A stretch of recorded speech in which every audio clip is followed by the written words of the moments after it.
Yes, hello, welcome back to Final Fantasy VII. This is Fuzzfinger here, and we're going to continue, as I mentioned in the previous episode, by entering the Shinra building with some optional stuff. And I need to find the lift. Whereabouts is that? I believe it's at the back of the building. We want to head basically, I think, to floor 63 and floor 64. That's the only reason we need to really come here.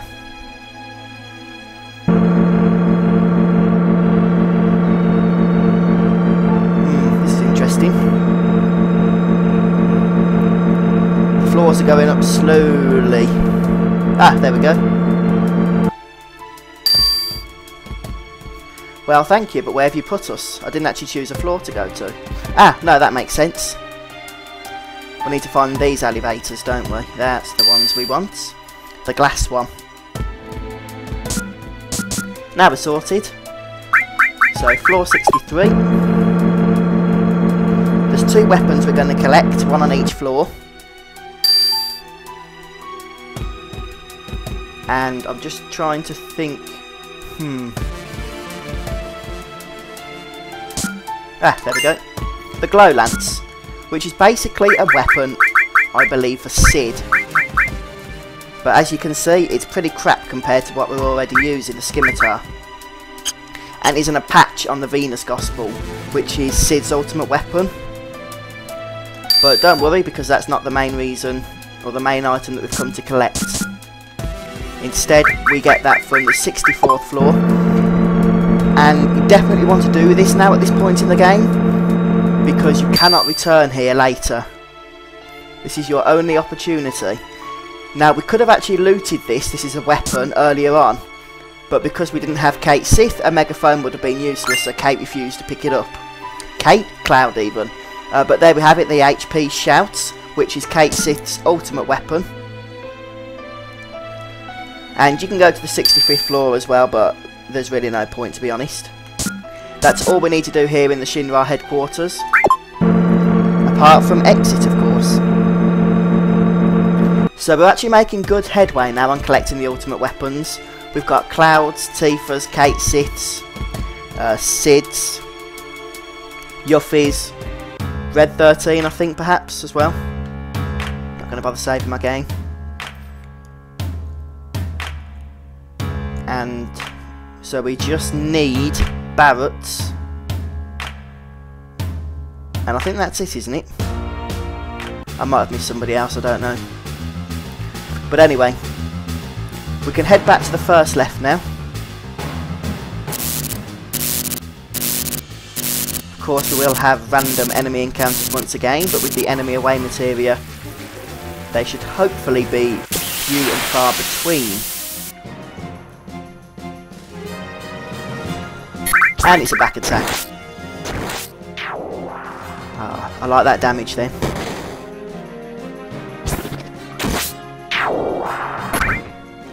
So, I'm sure I've mentioned it before, but I'm not using Cid's ultimate weapon because he's getting triple materia growth rate at the moment.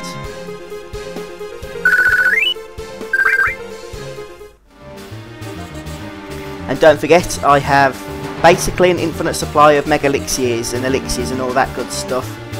And if you didn't watch the previous episode, you might want to watch that if you want to find out how. Right.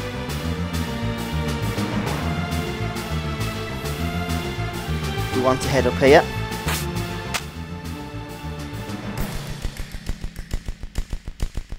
Oh, by the way, there's a couple of, I've just realised, a couple of items we just missed from the Shinra headquarters. There's a new weapon for Red 13, the Behemoth Horn, but that's pretty crap at this point in the game. There's also a couple of source items, so you might want to grab those. But there is also a trick using the W item materia to get infinite source items. Although some would say that's going a little bit too far. But here we have our next boss, the proud Clod. And this is Shinra's latest.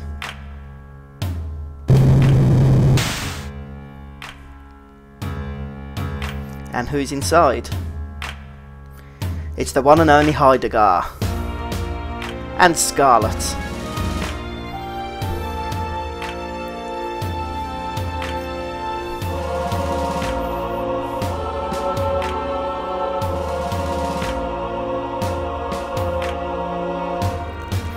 So the Proud Clod is a bit like the Airbuster, anti-weapon artillery.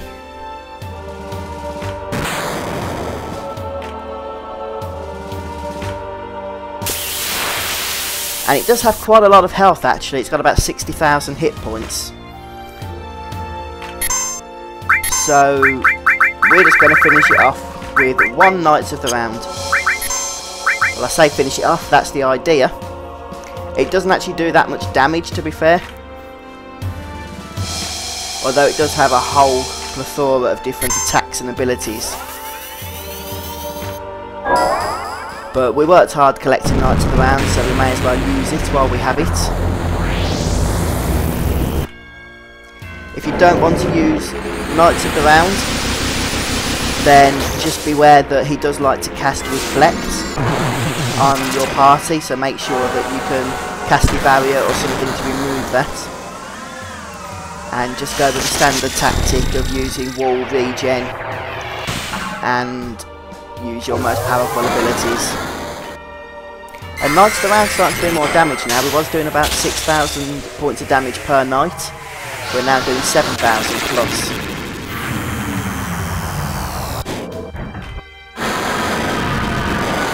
But yeah, this will definitely finish this guy off.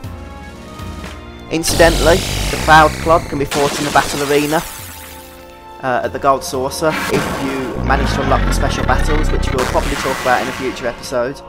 Of course, it's made all the more trickier then with the fact that A, it's got a lot more health, and B, only Cloud can fight it on his own.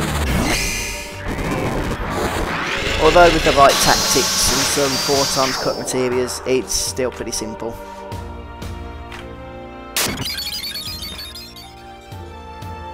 And let's see what that spell did.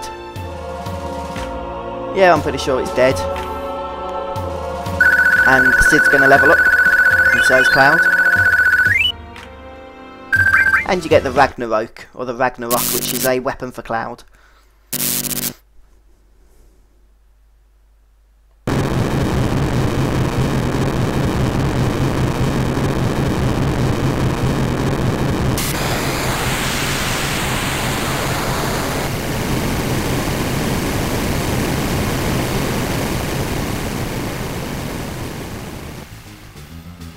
Okay, so with that boss out of the way, I'm just going to check how our materia is levelling at the moment.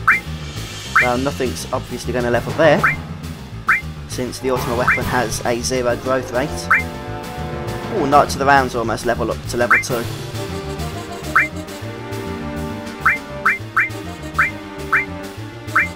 And that looks all good. What's not good is having a Master Materia in a triple. I'll tell you what we'll do. I think we'll give Sid the Venus Gospel now.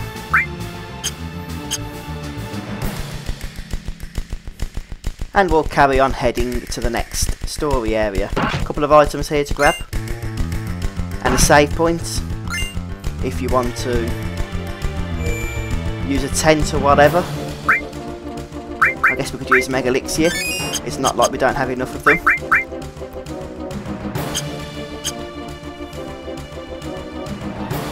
Oh, there's Kate Sith. That's where we need to be heading. Now there is also another weapon around here which we're going to pick up. And once again it is the only place, or the only time in the game of which you can grab it, so make sure you do.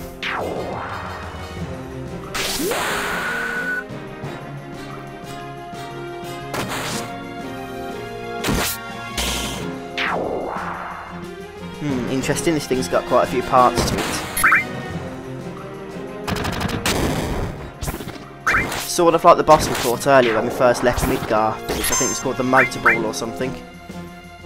And it's actually got quite a lot of health, in fairness. But not too much that we can't handle it. We're dishing out some nice damage now, it has to be said.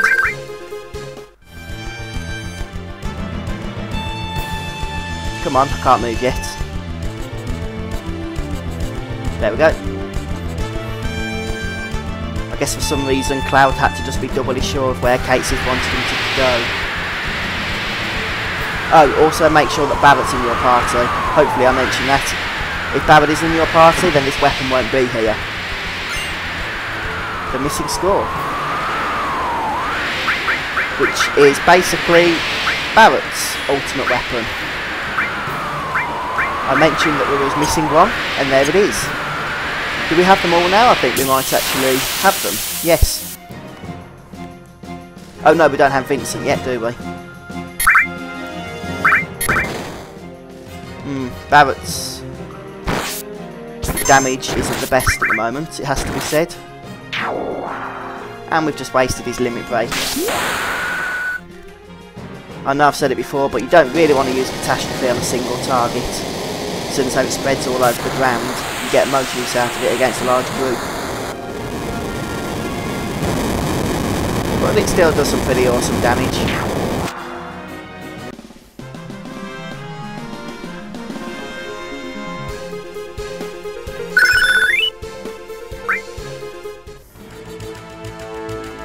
And just before we go across, I'm going to throw another one of those things, Mega Elixir.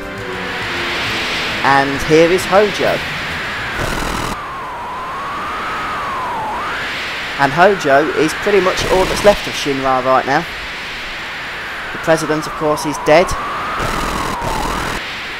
We've just defeated the Prowl Clod with Heidegger and Scarlet.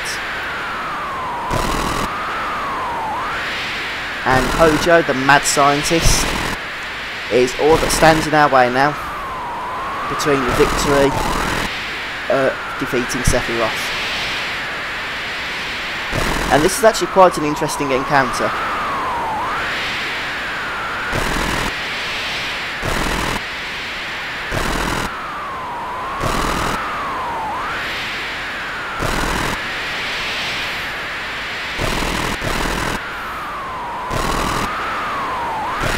So Hojo has completely cracked.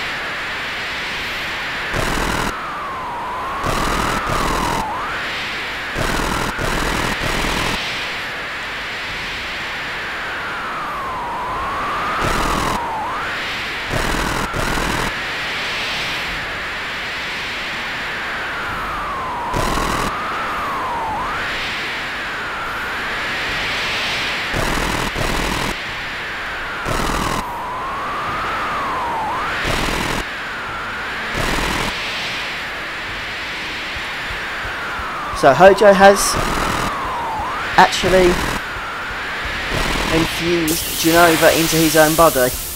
So yes, this is going to be interesting. And this fight actually takes place across 3 different phases. The first phase is a pretty standard phase. I don't know why Barrett's just cast Flare. But he did. He did 5,000 points of damage. Okay, so that's the end of the first phase.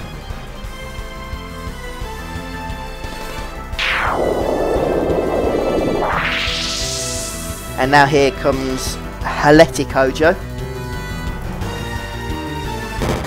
which has 26,000 hit points.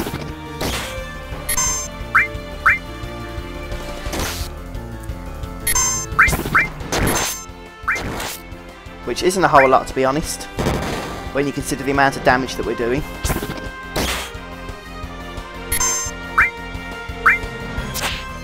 Hehe, miss.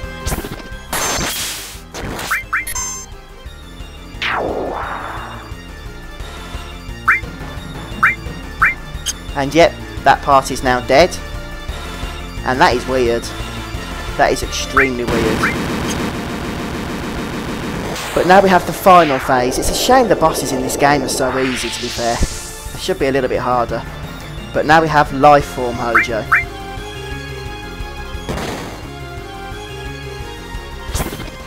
And Lifeform Hojo does have some nasty abilities, along with 30,000 health.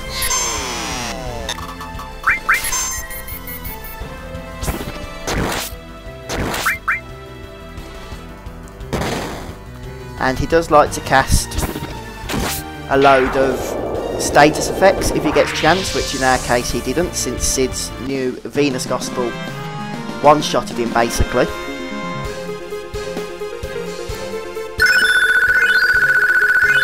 Counter-attack level up, awesome. And we've got some nice levels now. And a power source. So that's it, Hojo is defeated.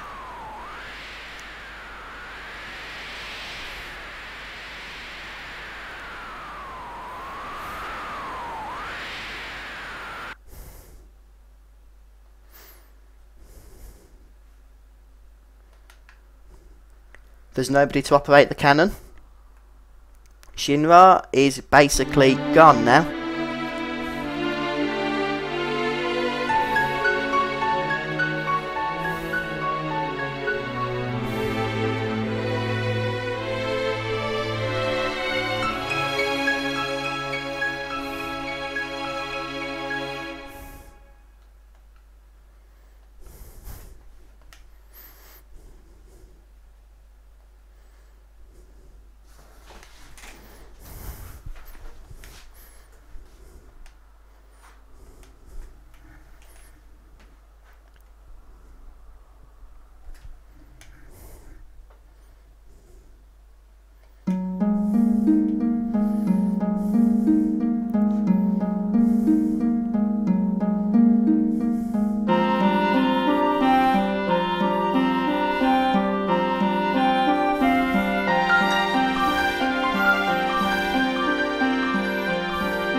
I guess that each of our party members has their own reason for taking part in the fight, and Cloud is now giving them a sabbatical despite the fact that there seems to be a matter of urgency in defeating Sephiroth. There's always time to go and have a bit of fun.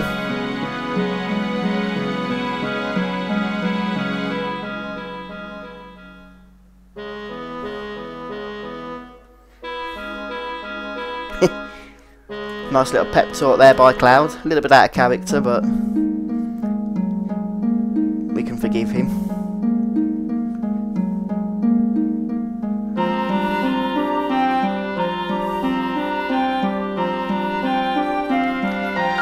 And only Tifa is here.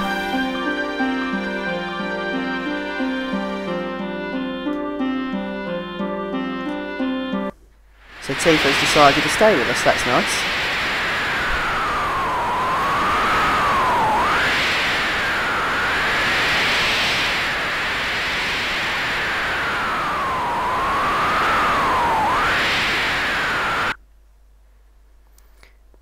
She's sure that someday they'll come back.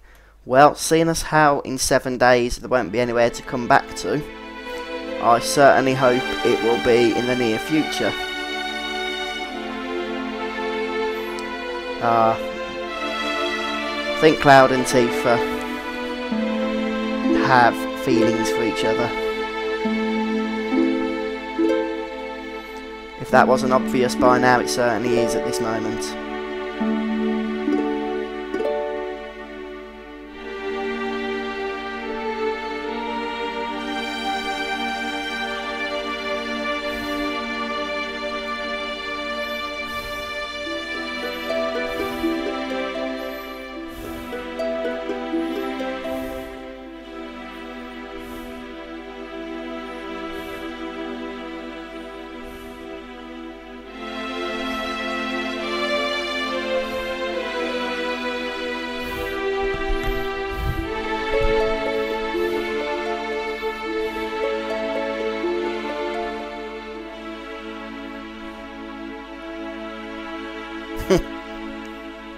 Why do I get the feeling that Tifa's after a little more than just sleep?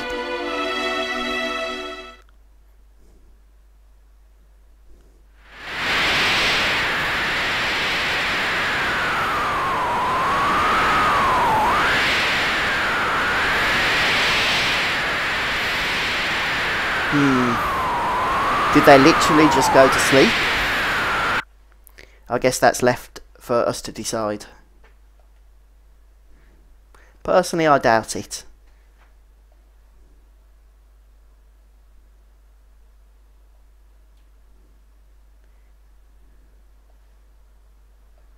Yeah, I really do doubt it.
Well, we're actually getting ever so closer to the final battle against Sephiroth.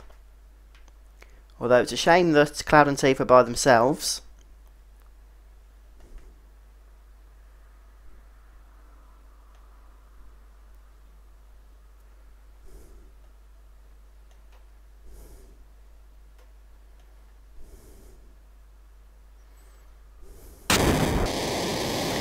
Oh, what's this, I wonder? The airship's decided to take off.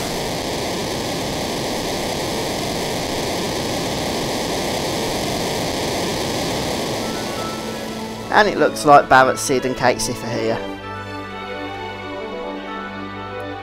Although nobody actually gives a toss that Kate Sif's here, of course. And Red 13.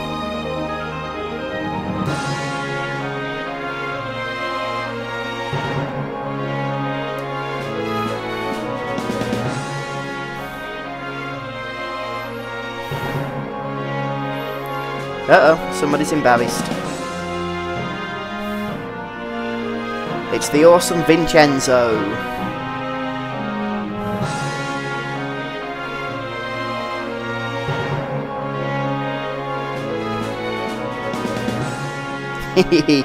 I love Vincent.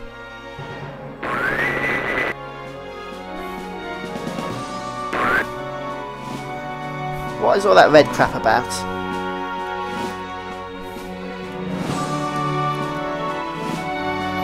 Ah, so Reeve is safe.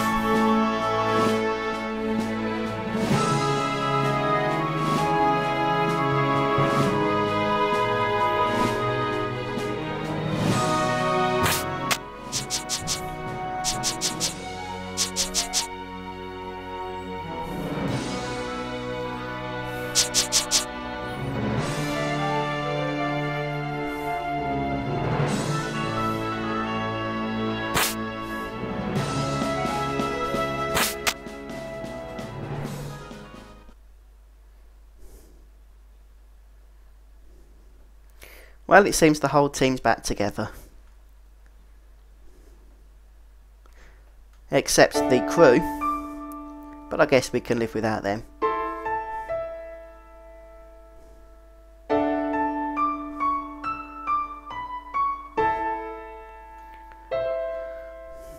Yeah, Ares managed to summon Holy for us.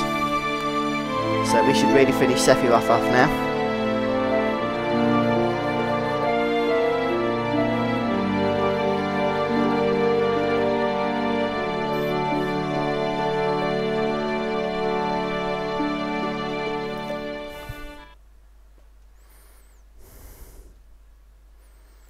Indeed.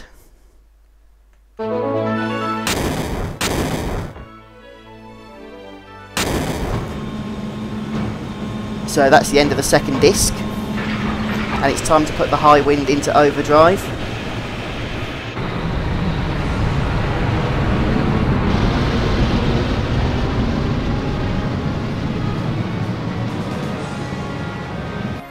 and it's time to leave Midgar.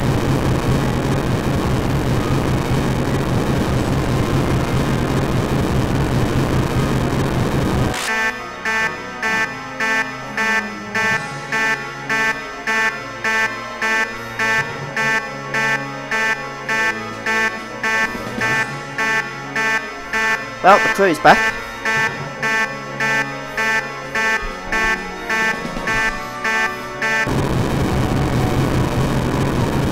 And it looks like we might actually be approaching the northern crater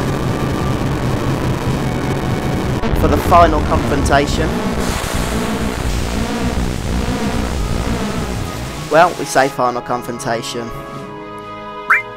This is really just the final main confrontation. We've still got quite a bit of optional stuff to get through, but we'll certainly leave that for another time anyway. That'll be the end of this episode, folks, so please join me next time as we head into the crater and we'll see what's going down there. Thank you very much for joining me. I've been Fuzzfinger, and I'll catch you in the next episode. Bye!